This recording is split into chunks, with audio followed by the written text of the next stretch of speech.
లంచగొండి. ఒక దేశంలో పత్తి బాగా పండేది.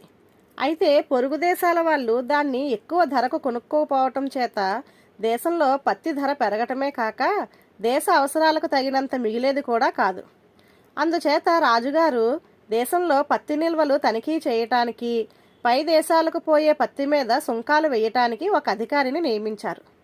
ఆ అధికారి పత్తి పండించే రైతుల వద్ద లంచాలు పుచ్చుకొని వారికి ఇష్టం వచ్చినట్టు పత్తిని ఎగుమతి కానిచ్చి దొంగ నిల్వ లెక్కలు తయారు చేశాడు.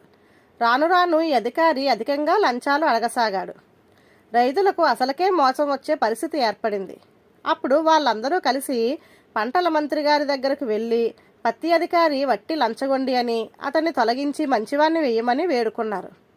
పంటల మంత్రి వారి పట్ల సానుభూతి చూపి, మీరందరూ తలా 1,000 రూపాయలు నాకు చెల్లించండి, నేను ఆ మనిషిని తీసేసి మరొక మనిషిని పత్తి తనిఖీకి నియమిస్తాను అని అన్నాడు. ధన్యవాదాలు.